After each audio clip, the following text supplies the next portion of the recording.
Hallo, heute möchte ich euch zeigen, wie ich einen koreanischen Bann mit einem Haargummi mache. Ups, da ist mir doch glatt der Gummi runtergeflogen.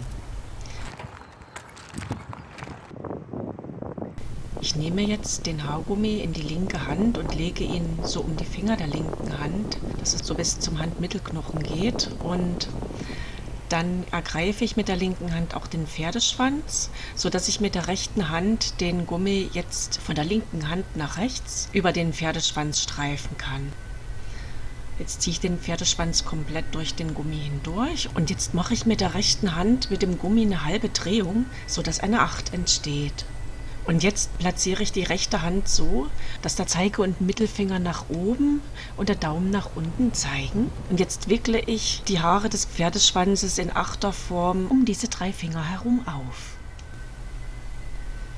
So, und jetzt kommt hier eine sehr knifflige Sache. Jetzt muss ich nämlich den Gummi mit der rechten Hand so über die obere Hälfte dieser 8 aus Haaren bringen, sodass die 8 möglichst gleichmäßig geteilt wird. Und weil der Gummi jetzt hier ein bisschen groß ist, macht die rechte Hand jetzt mit dem Restgummi nochmal so eine 8. Also praktisch wird es dann so ein Dreierloop und stülpe diesen Restgummi jetzt nochmal über die obere Haaracht. Und hier muss die linke Hand noch ein bisschen helfen, den Gummi noch zum letzten Mal über die 8 zu ziehen.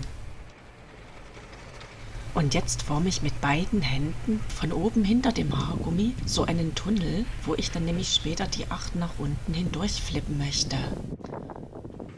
Ihr seht, das untere Ende dieser Haaracht ist jetzt ein bisschen länger geworden als das obere und das habe ich auch extra so gemacht. Und nachdem ich jetzt diesen Tunnel genügend geweitet habe, flippe ich jetzt das obere Ende der 8, das etwas kürzer ist, durch den Tunnel nach unten hindurch. Und jetzt ist das längere Ende nämlich oben, weil ich die 8 nämlich genau an dieser Stelle auch voluminöser haben möchte.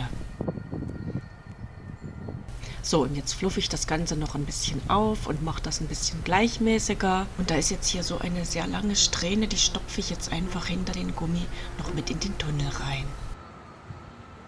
Ihr seht, der Haargummi ist durch das Flippen jetzt nicht ganz verschwunden. Der ist auch ein bisschen in einer auffälligen Farbe gehalten. Aber es hat auch schon geklappt, dass der Gummi dann wirklich komplett verdeckt war. Und fertig.